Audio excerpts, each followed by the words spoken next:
ทราบนะครับท่านคงไปหาจริงทราบแต่คงไม่ใช่เวทีที่ผมจะคุยอะไรให้ฟังนะครับนั่นก็เห็นว่า117 ปีเนี่ยเรายังค่อนข้างล้าหลังในเรื่องพวกนี้นะครับต่อไปครับก็จะเห็นว่าในเรื่องความล้าหลังที่มันสะท้อนออกมาได้อันนึงก็คือเราสร้างรถไฟบอกเล่นวิ่ง160แต่ลดความเร็วเหลือ80นะครับแล้วเรากำลังจะทำไฮสปีดเทรนอยู่นะครับแล้วก็โครงการใหญ่ๆนะครับทุกโครงการที่เราทำอยู่เนี่ยเราพึ่งอุตสาหกรรมต่างประเทศมากกว่า 60%นะครับก็คือหมายความว่า100 บาทที่เราจะทำให้กับโปรเจกต์เนี่ยก็ออกนอกประเทศไปสัก60 กว่าบาทนะครับก็เป็นเหลืองานที่คนไทยทำถึง40 บาทเพราะฉะนั้นถ้าเราไม่คิดพัฒนาตรงนี้ขึ้นมาแล้วเราไปคิดอะไรใหญ่ๆโตเลยเนี่ยผมคิดว่าจะเกิดการพัฒนาที่ไม่ยั่งยืนนะครับทีนี้เรามองเรื่อง GT ยังไงเนี่ยนะครับเมื่อกี้ที่ดร.พิเชษฐ์พูดนะครับว่าการทำรีเสิร์ชไปเรื่อยๆมันไม่ทันกินนะจะเห็นด้วยครับเพราะว่าเนื่องจากเวลามันผ่านไปเนิ่นนานแล้วเราไม่ได้เรียนพื้นฐานอะไรมากเพราะฉะนั้นผมคิดว่าไอ้ conventional R&D process คงไม่ใช่วิธีการที่เราจะเอามาใช้นะสิ่งที่ผมพยายามจะ convince คนที่เกี่ยวข้องตอนนี้ก็คือเราน่าจะทำ GT ทำเทคโนโลยี transfer โดยขี่หลังไปกับเมกะโปรเจกต์นะครับทีนี้การที่จะขี่หลังไปกับเมกะโปรเจกต์ที่ผมเรียกว่าเป็น project based technology transfer เนี่ยก็คือรัฐบาลต้องขานรับในเรื่องพวกนี้ก็คือในการที่จะจัดซื้อจัดจ้างอะไรเนี่ยก็ต้องระบุลงไปให้ชัดเจนว่าเราจะทำเรื่องของ project based technology transfer นะแล้วพอเราทำตรงนี้เสร็จเนี่ยไอ้แกลบที่เราถูกทิ้งอยู่ก็จะแคบเข้าแล้วก็หลังจากนั้นเราก็รอบต่อไปเราก็อาจจะทำรีเสิร์ชในระดับที่สูงขึ้นแล้วก็สามารถจะ participate ได้มากขึ้นในรอบต่อไปของการพัฒนานะครับนั่นอันนี้ก็เป็นเรื่องหนึ่งที่พูดคุยอยู่นะครับแล้วผมก็พยายามส่งสัญญาณขึ้นไปถึงทางรัฐบาลทางระดับนโยบายอยู่ว่าถ้าท่านจะทำโปรเจกต์เรื่องโปรเจกต์ก็ขอฝากดูเรื่องนี้ด้วยนะครับแต่ในขณะเดียวกันเนี่ยไม่ใช่ว่าเราทิ้งเรื่อง basic research ไม่ได้ทิ้งเรื่องใน conventional research process นะครับเราก็เริ่มเดินนั้นอยู่ต่อไปนะถ้าผมไปช้าไปท่านบอกเอาเวลาให้ไม่มากใช่ไหมครับอันหนึ่งที่ผมมองก็คือว่าผมนั่งอยู่ทำงานอยู่การรถไฟเนี่ยเนื่องจากการรถไฟเป็นภาครัฐเนี่ยก็มองคนอื่นศัตรูที่ปรึกษาซัพพลายเออร์คนที่จะเข้ามาค้าขายกับรถไฟเนี่ยทีนี้ทำไมเป็นอย่างนั้นเนี่ยเพราะว่าระบบการตรวจสอบของรัฐเนี่ยทำให้เป็นอย่างนั้นคือคนของรถไฟเนี่ยมองคนที่มาค้าขายเป็นฝ่ายตรงข้ามนั้นการที่จะไปพัฒนาคู่ค้าการที่จะพัฒนาอุตสาหกรรมอะไรต่างๆก็เกิดปัญหานะครับผมมาทำที่ผมเลยบอกว่าเดี๋ยวผมจะแก้ไขตรงนี้โดยการจัดหลักสูตรนี้ขึ้นมาแล้วก็จัดหลักสูตรเทรนเนอร์นะครับเป็น engineering level engineering training course นะครับไอเดียของ engineering training course จริงๆก็คือเราคน4ส่วนใหญ่ๆมานั่งเรียนเรื่องเทคโนโลยีรถไฟนะครับในแต่ละบ้างก็คือภาครัฐบาลภาคโอเปอเรเตอร์ภาคอุตสาหกรรมแล้วก็ภาค University and Research Institute ก็เอามาเรียนเรื่องรถไฟเราทำ3เรื่องนะครับเรื่องที่1ก็คือเอา4ส่วนที่มาเรียนเรื่องเทคโนโลยีรถไฟที่2ก็คือสอน basic knowledge เราจะไม่สอนลึกนะครับอันที่3ก็คือจะ facilitate ให้เกิดการทำงานร่วมกัน facilitate เครือข่ายนะครับที่ผมไปญี่ปุ่นก็ไปเนี่ยครับรุ่นที่3นั้นพอหลังจากจบรุ่นที่3แล้วเนี่ยสไลด์ต่อไปเลยเราก็จะมีอันนี้ก็เป็นภาพของที่เรามาไปดูที่ญี่ปุ่นนะครับอาจารย์ชัยในรูปนี้ด้วยนะครับแล้วก็ต่อไปเลยก็เป็นอันนี้ก็เป็นมสล2นะครับก็ต่อไปเลยพอจบหลักสูตรมสล3นะครับเราก็จะมีกำลังคนประมาณนี้นะครับเราจะมีRailway Engineering Trainer อยู่ประมาณภาครัฐ16 คนภาคอุตสาหกรรม15ภาค Railway Operator 21นะครับก็จะมีรปม.รฟท. BTS อะไรพวกนี้นะครับแล้วก็จะมี University Research and Research Institute ประมาณ46 คนนอกจากนั้นเราก็จะมีเครือข่ายที่เข้ามารับการอบรมในเรื่องของ Intensive Course แล้วเราพยายามจะใช้ Lecturer ในประเทศนะครับก็เราก็สามารถสร้างคนพวกนี้ขึ้นมานะครับแล้วก็3 ปีผ่านไปเนี่ยผมเห็นว่าคนที่มาสอนก็เริ่มที่จะเรียนรู้เริ่มที่จะเตรียมตัวเริ่มที่จะมีหนังสือเนื้อหาที่จะอ่านมากขึ้นนะครับเราก็ทำ Pilot R&D นะครับเรื่องของHub High Platform Screen Door ของ BTS นะครับอันนี้ก็ดำเนินการโดยอาจารย์มหาวิทยาลัยธัญบุรีที่มาเข้าโครงการวสลนะครับแล้วก็มีการพัฒนาหลักสูตรนะครับอันนี้ผ ที่จริงพอดีเห็นดร.นุรุนั่งอยู่เนี่ยก็คือในส่วนของวสรที่เราสร้างขึ้นมาเนี่ยก็ได้มีการเข้าไปขยายผลโดยสวทน.ก็นำเอาคนที่ผ่านหลักสูตรเนี่ยนะครับไปช่วยในการพัฒนาหลักสูตรการเรียนการสอนในมหาลัยเวลานี้ก็เริ่มมีการเรียนการสอนในมหาลัยมากขึ้นนะครับแล้วก็อีกอันหนึ่งก็คือได้มีการไปพัฒนาหลักสูตรในระดับอาชีวศึกษาโดยการนำร่องกับสถาบันอาชีวะ3 แห่งก็มีนครปฐมสมุทรสงครามแล้วก็อีกอันหนึ่งของมหานครใช่ไหมดร.รวมประจำชื่อนะเอเชียเทคนะเอเชียเทคชื่อภาษาอังกฤษนะครับก็เป็นการผลิตบุคลากรระดับอาชีวศึกษาซึ่งเทอมตอนนี้เราสอนเทอมแรกอยู่นะครับแล้วก็เอาพวกที่ผ่านวสร2เอาปวสรแล้วก็พวกที่เครือข่ายที่เป็นอาจารย์ที่สอนเราเนี่ยนะครับเข้าไปสอนในมหาลัยพวกในสถาบันพวกนั้นนะครับในปี 2013 เนี่ยพอเราทำเรื่องพวกนี้อยู่เนี่ยทางวชนะครับ National Research Council of Thailand นี่ก็ให้เงินมา30 ล้านนะครับให้เรามาบริหารเรื่องงานวิจัยและพัฒนาเรื่องเทคโนโลยีรถไฟนะครับปีที่ผ่านมาเนี่ยเราก็ให้วิจัยไปในหัวข้อพวกนี้นะครับก็คือเรื่องของ welding อลูมิเนียมอลลอยเรื่องของarithmetic modeling นะครับในเรื่องของ traffic forecast เรื่องของ knowledge management เรื่องของอะไรพวกนี้นะครับผมขออนุญาตไม่ลงรายละเอียดนะครับแล้วก็โดยสรุปก็คือประมาณนี้นะครับเราให้ทุนวิจัยไปกับ33 individual project นะครับแล้วก็3 โปรแกรมแล้วก็10 associated project นะครับโดยใช้งบไปทั้งหมด25.4 ล้านนะครับทีนี้ในปี 2014 เนี่ยเนื่องจากว่าเรามีความรู้สึกว่า 2013 เนี่ยมันขาดโฟกัสไปนิดหนึ่งนะครับเราก็อยากจะ formulate การวิจัยปี 2014 ให้มันมีทิศทางมากขึ้นนะครับแล้วก็จัดเวิร์กช็อปนะครับแล้วก็ไประดมความคิดว่าเราควรจะโฟกัสเรื่องอะไรบ้างนะครับโดยเราตั้งวัตถุประสงค์นะครับเป้าหมายสูงสุดนะครับ ultimate goal ก็คือหมายความว่าสุดท้ายเราทำเพื่ออะไรนะครับก็คือทำเพื่อพัฒนาระบบรถไฟที่ดีเพื่อประชาชนนะครับแล้วก็บนพื้นฐานของความพอเพียงและยั่งยืนหมายความว่าพึ่งพาตัวเองได้ในสิ่งที่เราควรจะพึ่งพานะครับหลังจากที่เราทำตรงนั้นออกมาเนี่ยมันก็จะได้หัวข้อที่เราควรจะโฟกัสอยู่ประมาณ3 เรื่องเนี่ยนะครับอันที่1ก็คือเรื่อง Sound Policy and Planning เนี่ยซึ่งเรื่องนี้เป็นเรื่องที่ระหว่างที่เราสัมมนามาเนี่ยเรื่องนโยบายเนี่ยเป็นเรื่องเป็นคำถามมากนะครับว่านโยบายที่เราทำอยู่เนี่ยมัน proper แค่ไหนมันควรจะมีการวิจัยอะไรสนับสนุนตรงนี้ไหมเนี่ยนะครับก็มีหัวข้อนี้ขึ้นมาอีกเรื่องนึงก็คือเรื่องของtechnical solution for security and better service นะครับซึ่งก็เป็นปัญหาที่เราเห็นกันอยู่นะครับแล้วก็มีเรื่องของ capacity building toward sustainability ก็คือการพยายามที่จะพึ่งพาตัวเองนะครับทีนี้สิ่งที่เมื่อกี้ดร.เยี่ยมชายพูดเนี่ยสิ่งที่เราพบในการที่เราบริหารเทคโนโลยีก็คือจริงๆแล้วเนี่ยไอ้ strategic งานที่มันจะเกิดได้เนี่ยมันต้องเกิดจากการบูรณาการ3 ฝ่ายนะครับ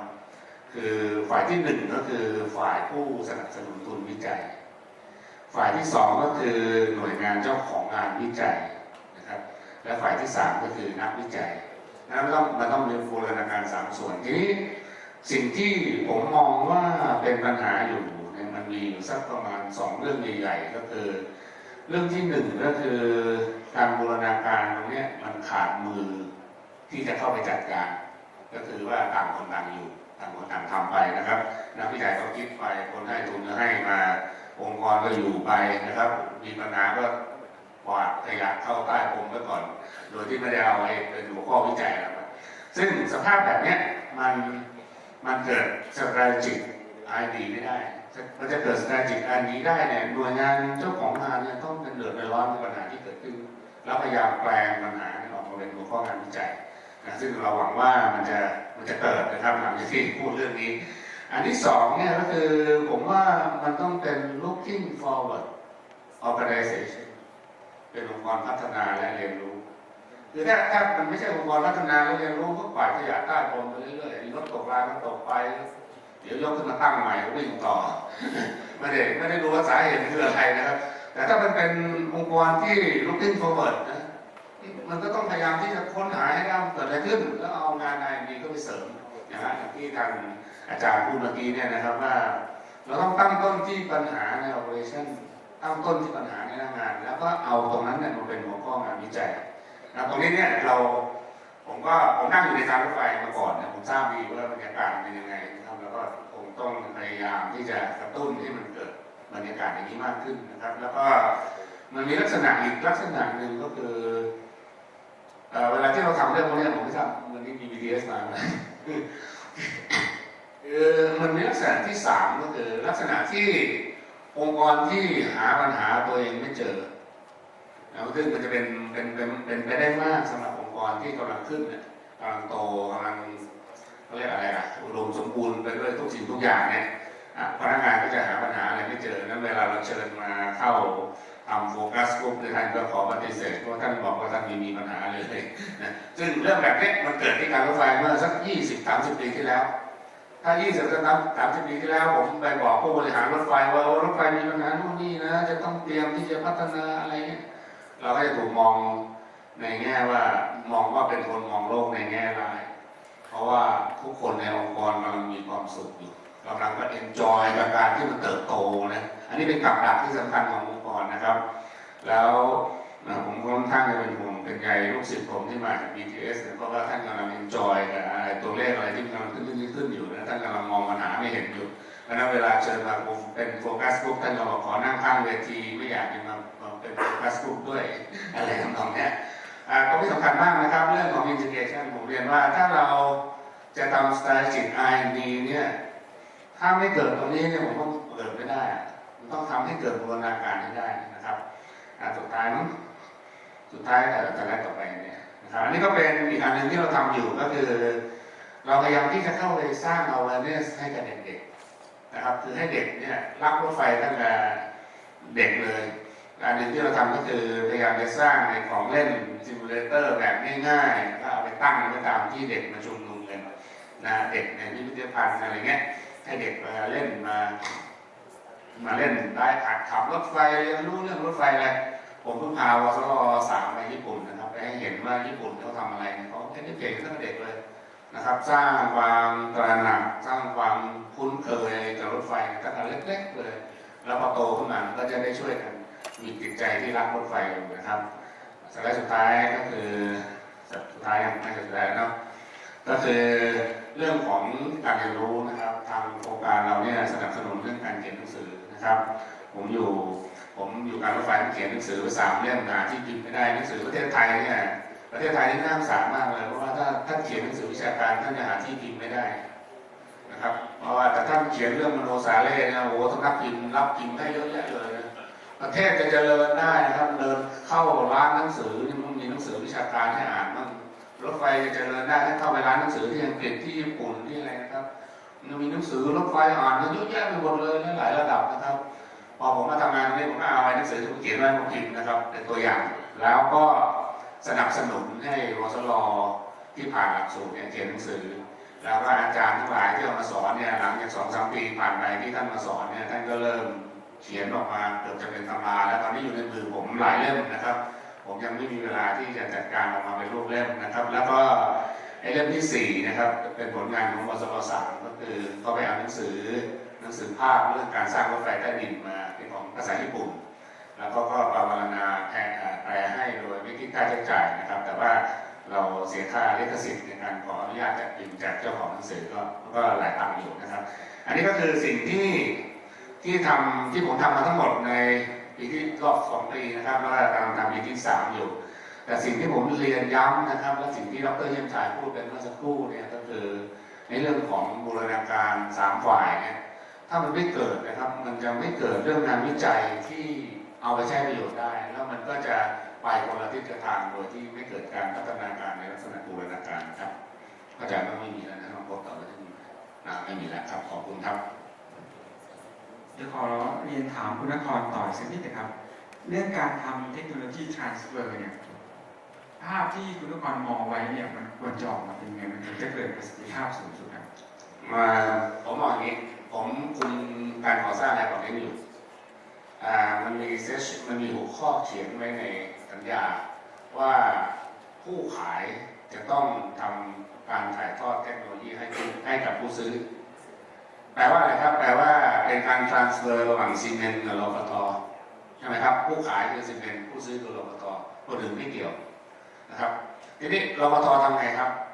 อันนี้ผมทำกับมือนะครับอันนี้คุณกำลังนะครับไม่ต้องปัดผิดนะเพราะว่าผมทำกับมือสิ่งที่ผมเห็นก็คือว่ารปต.เขาไม่สนใจใยดีนะครับเพราะว่าบริหารงานก่อสร้างก็จะตายอยู่แล้วเพราะฉะนั้นก็ส่งเขาก็บอกว่าเอาเนี่ยไม่มีงานทำจะส่งไปเรียนเนี่ยก็ส่งคนไม่มีงานทำไปเรียนพอถึงเทคโนโลยีทันสมัยเรื่องหนึ่งเอาคนเดิมเนี่ยไปเรียนเทคโนโลยีทันสมัยทำได้เหมือนนั้นก็คือเทคโนโลยีทรานสเฟอร์บางเรื่องไม่มีคนไปเรียนแต่ว่าผู้ขายเขาถือว่าเขาฟูลฟิลสัญญาหมดแล้ว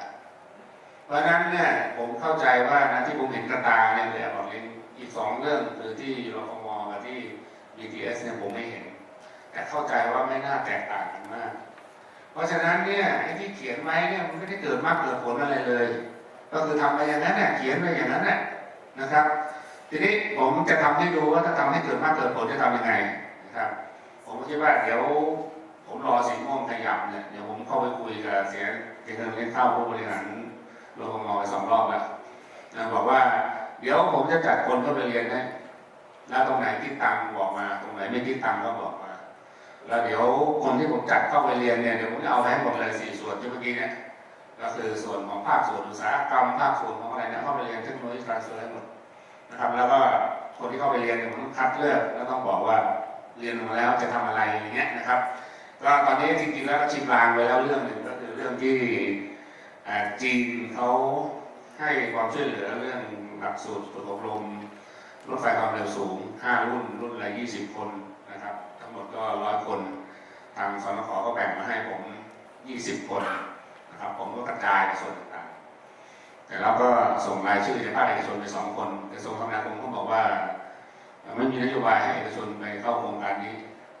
ผมก็ตอบเข้าไปบอกว่าผมคิดอย่างนี้อยู่มา117 ปีเลยพัฒนาอะไรไม่ได้เพราะฉะนั้นผมเขียนจริงๆแล้วผมเขียนเมย์หน้ากระดาษเนี่ยมีมี4-5 ข้อด้วยกันว่าทำไมผมส่งภาคเอกชนไปเข้าหลักสูตรนี้อันในที่สุดก็ยอมเรามีภาคเอกชนไปเข้าหลักสูตรที่ไปเรียนเรื่องรถไฟความเร็วสูงกับจีนผมคิดว่าความคิดแบบนี้มันต้องเปลี่ยนคือถ้าทางภาครัฐเรามองภาคเอกชนเป็นคนละฝั่งเนี่ยผมว่าพัฒนาประเทศไม่ได้มันต้องพัฒนาประเทศกันและสิ่งที่ผมจะทำก็คือเทคโนโลยีทรานสเฟอร์ก็คือจะทำแบบนี้คือไม่ใช่ทรานสเฟอร์ให้กับข้าราชการไทยนะครับแต่ทรานสเฟอร์ให้กับข้าราชการไทยอุตสาหกรรมไทยนักวิชาการไทยแล้วก็ทุกคนที่เกี่ยวข้องมันควรจะเป็นรูปแบบไหนนะสมมติว่าจะเกิดขึ้นจริงมันจะควรจะมีคนกลุ่มหนึ่งสมมติว่าไปเดินทางไปที่ญี่ปุ่นหรือเมืองจีนแล้วไปฝังตัวอยู่กับเขาสัก3 เดือน 6 เดือนหรือว่าเป็นยังไงหรือว่าเขาทุกอย่างมันมีหลายระดับครับอาจารย์มีหลายระดับก็คืออยู่ที่ว่าเราจะ transfer ระดับไหนนะครับกรณีของจีนเนี่ยตอนที่เขาทำรถไฟใต้ดินรถไฟความเร็วสูงเนี่ยเขาบังคับให้คนขายเนี่ยผู้สัญญาเนี่ยทำเทคโนโลยี transfer เขา transfer ตั้งแต่ออกแบบเลยนะครับส่งคนไป100เลยไปอยู่ในบริษัทผู้สัญญานะครับส่งทุกระดับส่งระดับออกแบบระดับปฏิบัติการระดับช่างระดับอะไรทำไปหมดนะครับแล้วผมเพิ่งไปดูของจีนมาเมื่อก่อนที่ไปญี่ปุ่นเนี่ยนะครับวันที่12-17เนี่ยผมไปดูอุตสาหกรรมรถไฟจีนนะครับน่าทึ่งมากแล้วก็มีหลายๆเรื่องที่เรากำลังจะทำความร่วมมือกับเขานะครับแล้วก็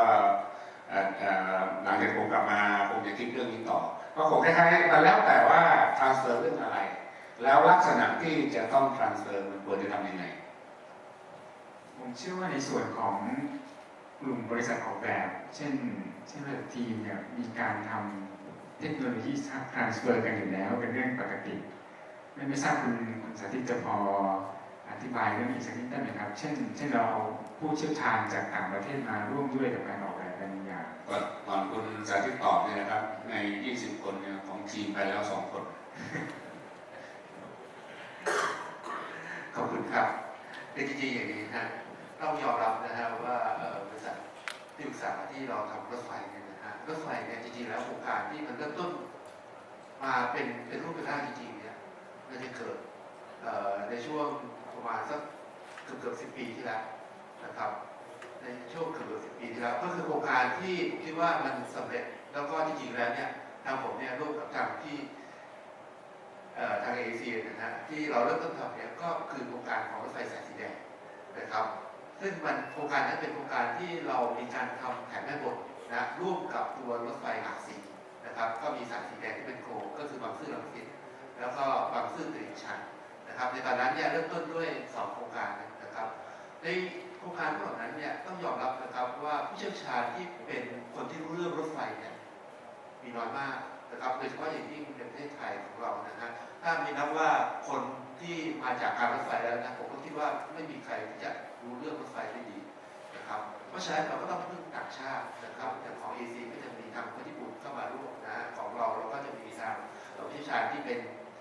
ทางด้านยุโรปนะก็คือเยอรมันเข้ามาร่วมเพื่อที่จะถ่ายทอดในเรื่องของความรู้ต่างๆนั่นก็คือจุดเริ่มต้นของการเรียนรู้นะครับเราคนไทยเราไม่รู้เรื่องเราก็ต้องเกาะฝรั่งในการที่จะเรียนรู้หรือเกาะทางญี่ปุ่นในการเรียนรู้นะครับพวกเหล่านั้นก็คือครูต้นแบบของเราที่สอนเราเรื่องต่างๆนะครับเราก็ค้นคว้าหาความรู้นะครับเราก็ใช้หลักการของการพัฒนาลักษณะอย่างนี้มานะครับจนกระทั่งเรามีความรู้เพียงพอที่เราจะเริ่มต้นในการทำงานมีพี่เลี้ยงจริงๆแล้วในการทำงานของทางด้านวิศวกรเนี่ยง่ายๆเลยนะครับไม่ว่าคุณจะแก่มากน้อยแค่ไหนนะครับถ้าคุณยังไม่เคยทำงานนั้นนะก็ต้องถือว่าเป็นคนเริ่มต้น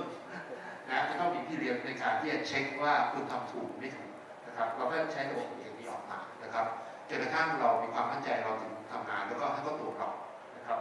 ก็จะเป็นอย่างนั้นอย่างไรก็แล้วแต่นะครับความรู้พวกเหล่านี้เนี่ยเราต้องหาเสริมอยู่เสมอนะครับก็ในโครงการที่เราทำในช่วงก่อนหลังเนี่ยก็คือเรื่องของ High Speed เนี่ยเราก็โชคดีที่เรามีผู้เชี่ยวชาญญี่ปุ่นซึ่งเขาเนี่ยก็คลุกคลีกับทางด้าน High Speed มาตลอดนะคุณโคบายาชินะครับซึ่งเขาก็ไกด์เรามานะครับว่าสิ่งใดที่มันดีไม่ดีนะครับสิ่งใดที่เหมาะสมเพราะฉะนั้นพวกเหล่านี้เนี่ยเป็นความรู้ที่เราได้ในกลุ่มของคนที่เราทำงานนะครับเราก็พยายามให้เขาถ่ายทอดในเชิงของการที่เขามีความรู้ต่อแต่บังเอิญว่ามันก็ยังอยู่ในกลุ่มของบริษัทของเรานะครับที่เกี่ยวข้องกับเรานะจริงๆแล้วในพาร์ทเนอร์ของเราเนี่ยก็จะได้ในส่วนบางส่วนที่เรามีความเห็นในเรื่องของทางด้านเทคนิคเราก็มีการแชร์ร่วมกันระหว่างพาร์ทเนอร์ของเราด้วยนะครับเพราะฉะนั้นเนี่ยในความรู้เหล่านี้ก็จะอยู่ในกลุ่มของคนที่ทำงานมันไม่สามารถจะคือมันไม่ได้กระจายไปออกไปข้างนอกนะครับมันก็ยังอยู่ในวงแคบนะครับเพราะฉะนั้นเมื่อกี้ที่ผมพูดถึงเรื่องของโค้ดอะไรต่างๆเนี่ยนะครับก็อาจจะมีการตั้งคำถามนะว่าแบบคุณดีไซน์ตามโค้ดแล้วเนี่ยมันจะโอเคใช่ไหมคำตอบก็คือเราก็ไม่มีอะไรที่ดีกว่านี้อยู่แล้วที่เราจะพิมพ์นะครับเราก็ต้องอาศัยโค้ดเป็นหลักในการที่เราจะพึ่งพากันไปนะครับซึ่งไอ้โค้ดพวกเหล่านี้นะครับอย่างยกตัวอย่างง่ายๆเลยนะครับอย่างรถไฟความเร็วสูงเนี่ยคำถามคือคุณเอาโค้ดไหนมาออกแบบในเรื่องประเทศไทยเราไม่เคยมีเลยนะครับสิ่งที่เราใช้กันก็คือว่าโอเคในตอนต้นเนี่ยเราก็รู้แหละว่าประเทศไทยเนี่ยได้มีมาตรฐานการออกมาว่าให้ใช้ UAC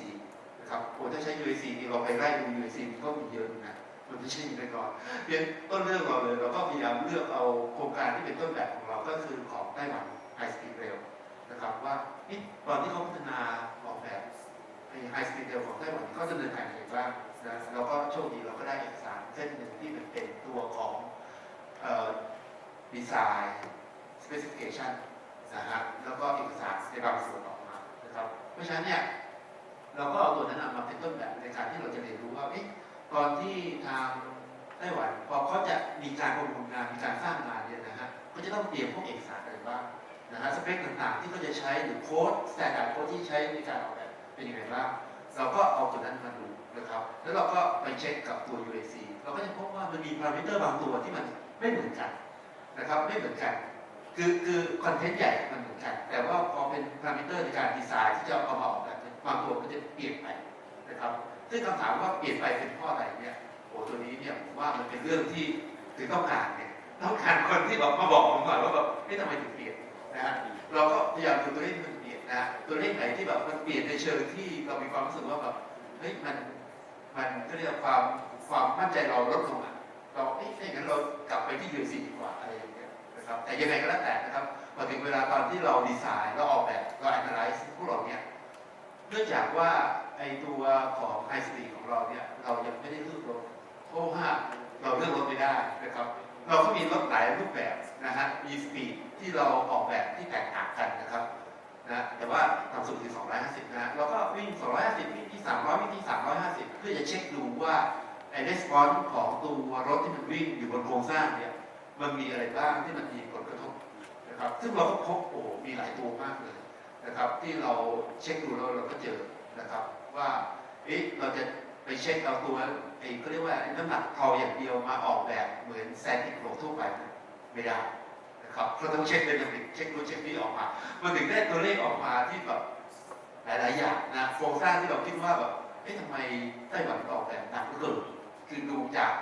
หน้าตาดูจากรูปถ่ายดูจากอะไรพวกนี้ช่วยหนักเหลือเกินก็จริงๆแล้วก็เป็นเพราะไอ้ response ต่างๆของรถที่มันวิ่งเนี่ยมันก็เป็นส่วนหนึ่งที่จะทำให้เกิดผลอย่างนี้เพราะฉะนั้นเนี่ยก็ขออนุญาตเรียนนะฮะว่าการถ่ายทอดเทคโนโลยีเนี่ยในเชิงของทางด้านวิศวกรรมของบริษัทที่ปรึกษาแล้วเนี่ยนะฮะยังไงเสียเนี่ยเราก็ต้องพึ่งคนที่เขารู้มากกว่าเราเป็นตัวพี่เลี้ยงไกด์เรานะครับเราก็เรียนรู้จากระบบของตรงนั้นเป็นหลักผมคิดว่า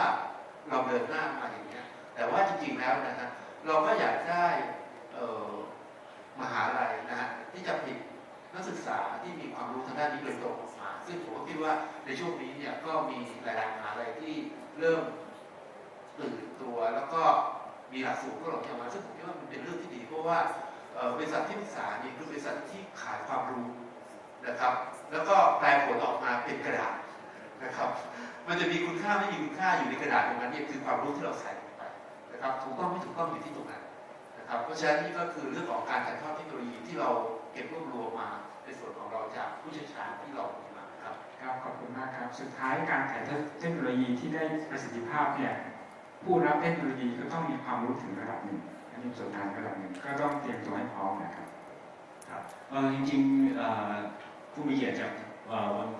ข้างล่างก็สามารถร่วมแสดงความเห็นได้นะครับในเรื่องของประเด็นงานวิจัยหรือประเด็นปัญหาที่ต้องการงานวิจัยนะครับดร.เยี่ยมชายจะมีอะไรที่จะให้ความเห็นนะครับเกี่ยวกับเรื่องการถ่ายทอดเทคโนโลยีเนี่ยนะครับ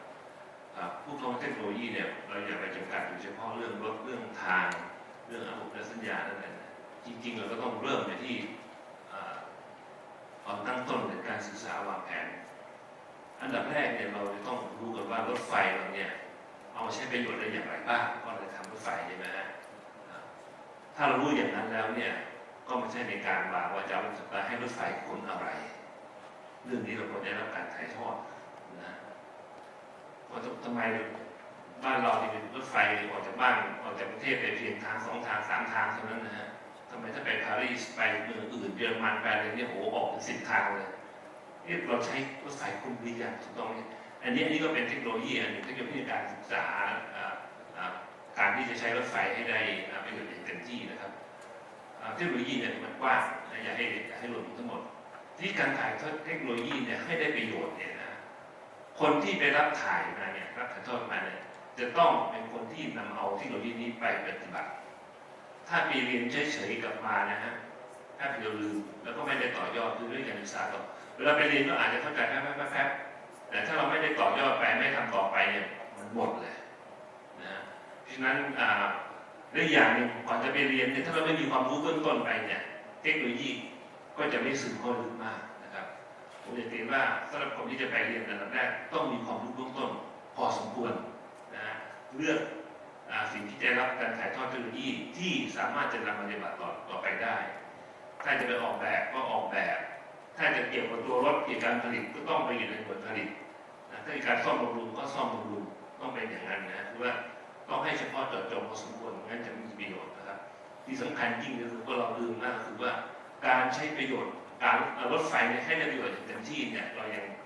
คือจะทำมันน้อยครับครับมีความเห็นอะไรจากทางฝั่งอีกฝั่งบ้างไหมครับเชิญเลยครับอาจารย์ท็อปครับ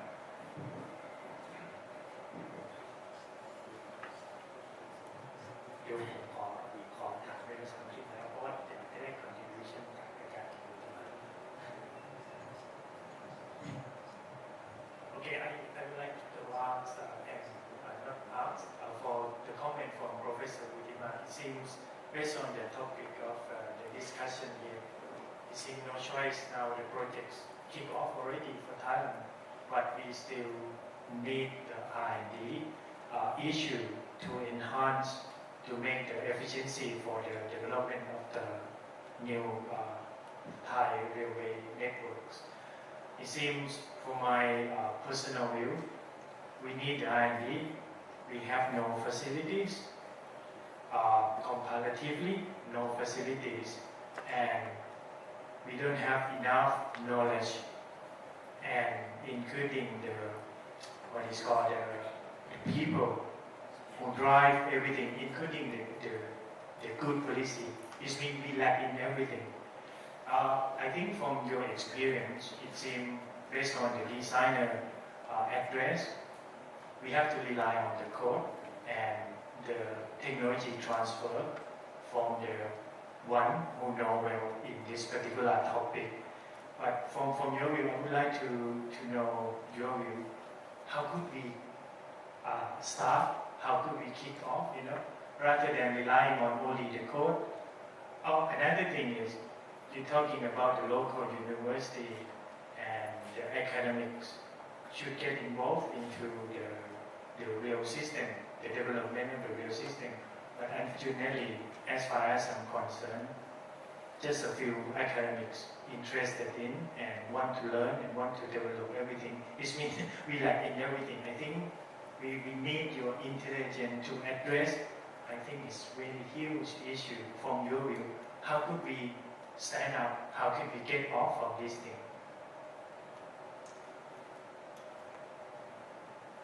I think Dr. Pirabong touched on certain issues which I was bogged down with in the mid-1990s when I first pioneered the first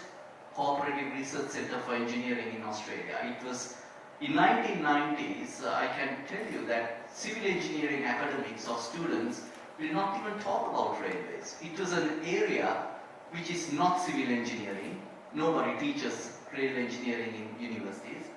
It wasn't mechanical engineering. Nobody in mechanical engineering talks about railways. So it's a kind of an area on its own. And it was never, in the 1990s, at least in Australia, part of the university curriculum or of academic interest, leave-aside research.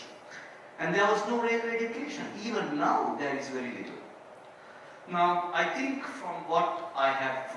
understood, thanks to Dr. Cholachap for trying to translate everything what he can, and also some very key questions that Dr. Pong was asking. I think there are 3 points which I would like to recommend to all of you here. The first thing is, I think we saw from some of the slides here, the concept of the Cooperative Research Center for Rail. I mean, this is something that you saw from the initial presentations. In Australia, we now have the 2nd Cooperative Research Center, the 14th year, and I have now bidden to Canberra for the 3rd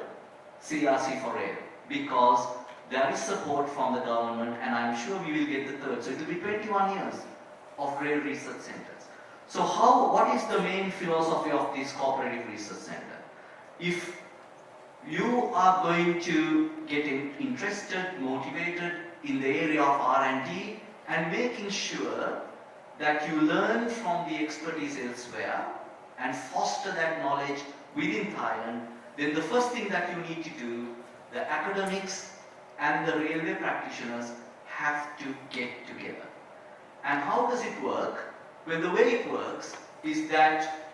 perhaps what we have done in Australia, the government will ask a certain state department. It can be coming through the Ministry of Transport, it can be coming from the state rail, in Thailand, for example. Have a reasonable budget where interested university academics and the major railway organizations in Thailand get together and form a cooperative research center. And I'm quite happy to help out. If you want to do that, I'm quite happy to do that, to help you. Okay? So that's the first thing. The second thing, and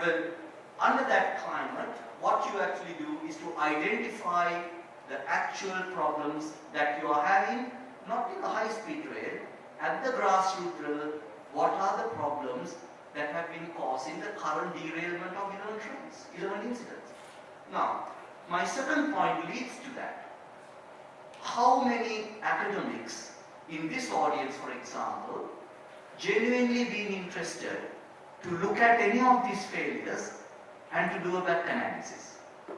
Can I just see any interested hands? As far as I know, just Only certainly one, yes. Now, if there have been 11 incidents of derailment, you can perhaps look at 3 different things on this derailment. Above rail, at rail, that is the wheel-rail interface,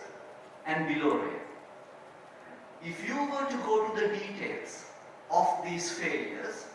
you will probably find that the above rail issues are marginal. It's not that a train driver gets drunk and goes at 200 kilometers per hour. I don't think it has been an issue, right? So you will probably find that above rail problems have not been an issue. At rail, where it is possible, have there been maintenance? Have there been corrugations on the rail track? Has there been flat wheels on the railways? Well, there are some risk that there had been at rail issues. But knowing the geology and the terrain conditions in Thailand that I know of, I can assure you, out of these 11 failures, much of this would be issues below rail. That is the conditions of the track, the design of the track, and the soil conditions underneath the track. When you look at these, you can go to the details and find out if these problems are below rail, is it mainly because of that the designing of these tracks have not taken into account properly of the ground condition variabilities, the geotechnical aspect, the soil properties, or is it simply because that the drainage conditions have been very poor? So I can assure you that when I look at the failures that we have had in Australia and in that region, much of that was actually because of poor drainage. And I think I will not be surprised that Thailand has seen common problems that we have in Australia, because the soil conditions are very soft, we have very similar conditions. My third point is how do you look at important projects that will lead to minimizing and quantifying the real risk of running trains. Now, I saw some very interesting slides in at the beginning of this presentation, where the issues of safety and the risk assessment was addressed. It is very important for university academics to, in their curriculum, to make sure that the modern day students are familiar how these risk assessments schemes are quantified and applied to actual infrastructure. In Australia, we have just started to do that, and in our final year courses, we now have risk assessment being taught, and how scientifically and technologically how the risk is quantified to certain numbers. Now that is being started in other universities.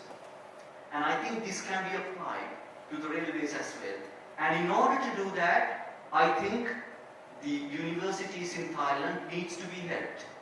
The research groups in the universities should be able to ask the Thai government for decent funding so that you can upgrade the facilities, so that you can do testing of the unknown territory. If you don't find the parameters that you do not know, and I think somebody suggested that the real problem is you don't know the problem. And I think exactly that's what it is. So, how would you know the problem if you don't have the facilities to know what the problem is? So I think the first thing is I asked many people, Dr. Bunchai from Chulalongkorn University, and there's Dr. Pong from Mahidol University and so on, and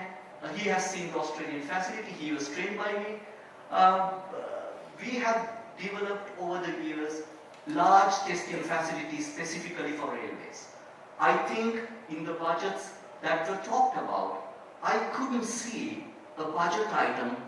for actual infrastructure expansion of the local universities. That is the starting point, and that's mandatory. In the Australian Research Council, one of our key funding is called the LEAF system. That is the system where the universities get together, not just one university. Dr. Cholachat, myself, and he was involved at the start when he was at Wollongong. 7 universities got together and we asked for $2.5 million from the Australian government to get funding for the National Railway Testing Centre. Now that's a big one. But before you do that, the university laboratories, the structures laboratories, the geotechnical laboratories, the material testing laboratories, academics from different universities under this cooperative research system should get together, write proposals, and try to convince the decision makers in the Thai government that university facilities have to be extended if the university academics and the students are going to be participating in this whole scheme. Otherwise, what's going to happen is you will get a Korean firm or a Japanese firm coming to Thailand, build a fast rail system. That can happen. They will be doing the research which you should have been doing all these years. There is not much point in the soil samples being taken all the way from Bangkok to Chiang Mai to universities in Japan and doing the testing, when that testing could have been done at Chulalongkorn, AIT, Mindon University, and so on. And that's what you need to start. So those are my 3 points coming through this discussion. If I remember anything else, I can of course send it to any of you by email, but I think these 3 main points are the things that have just stuck on me after this discussion. Thank you. Thank you very much, Professor Budiman. And I would like to expand your talk about the ARC Relief Grant to Thai people in Thai. ที่ท่านบุติมาพูดเนี่ยนะครับผมขออนุญาตแปลนิดนึงนะครับอาจารย์บุญชัยว่าแกพูดถึงเรื่องว่าบัดเจ็ตที่เรา allocate เนี่ยมันไม่มีตัวไหนเลยที่เราพูดถึงเรื่องที่เราจะพัฒนาหรือว่า facilities ที่เราต้องการพารามิเตอร์อะไรพวกนี้แกบอกว่าที่แกทำที่บูรองกองเนี่ยรัฐบาลออสเตรเลียมีสกีมหนึ่งที่มหาวิทยาลัยแต่ละที่เนี่ยนะครับสามารถมารวมตัวกันเรามองว่ามีทิศทางอะไรบ้างที่เราจะพัฒนาร่วมกันแล้วก็เขียน research proposal เข้าไปของเงินรัฐบาลเสร็จแล้วรัฐบาลจะให้เงินมานะครับมาซื้อเครื่องมือมาพัฒนาอย่างที่แกได้ 2.5 ล้านเหรียญที่มาพัฒนาอะไรต่างๆซึ่งแกก็แนะนำว่าให้พวกเรารวมตัวกันแล้วก็พยายาม approach อย่างนี้กับรัฐบาลแต่ผมไม่รู้ว่าในไทยเราไม่ยังโอกาสมันจะเป็นไปได้ไหมแต่ว่าที่ออสเตรเลียมันจะมีอยู่สกีมเนี่ยสมมติว่าเราจะพัฒนาเรื่อง Rail Speed High Speed อย่างเงี้ยนะครับทำแลบพูดไดนามิกที่อาจารย์เคยพูดเมื่อเช้าเนี่ยมหาลัยแต่ละที่ก็มารวมกันเขียน proposal แล้วของในรัฐบาลมาลงทุนแบบให้ซึ่งทุกอย่างมันไม่ได้เป็นอย่างนี้ครับมันเกิดขึ้นในประเทศเราอันนี้คือแนวทางของออสเตรเลียที่ผมอาจารย์ที่มาอยู่แต่อาจารย์แก success มากนะครับแกสามารถหาเงินอะไรได้ในส่วนนี้คือรัฐบาลเขายอมฟังข้อคิดเห็นซึ่งแกเองเขาได้ใช้พวกเอคโนมิกพวกเราทำบ้างแต่ผมก็ไม่รู้ว่ารัฐบาลไทยมีสกิลอย่างนี้บ้างหรือเปล่า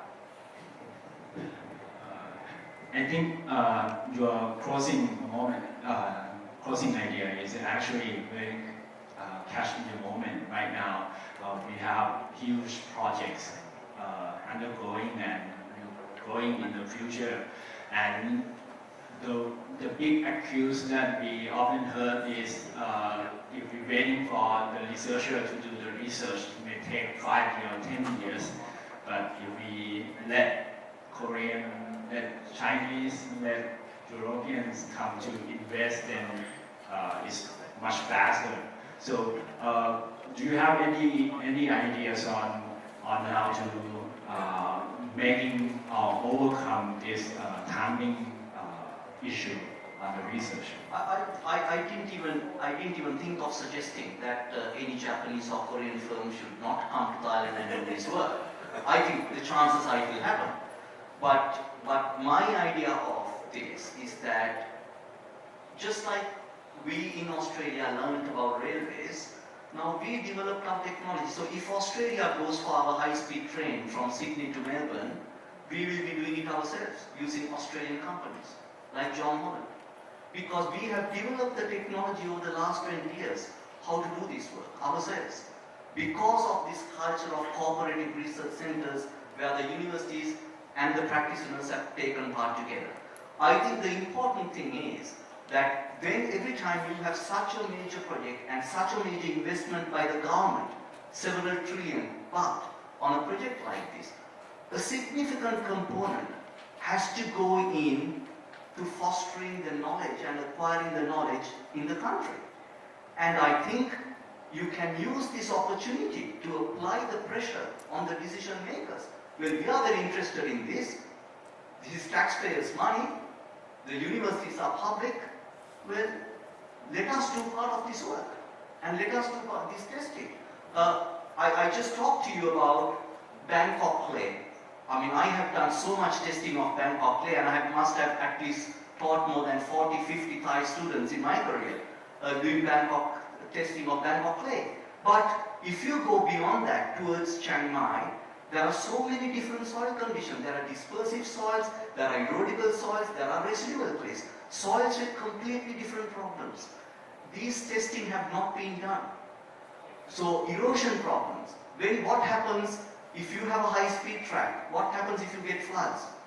What happens when these residual soils get softened up?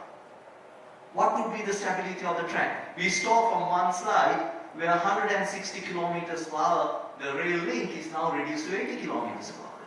hour. I mean, you don't want to be in that situation. I think what my suggestion is that this is an ideal opportunity to expand the university resources, expand the research culture under a cooperative research scheme. This is an ideal opportunity for different local universities to get together, put their differences aside, get together under one umbrella of a cooperative research center, invite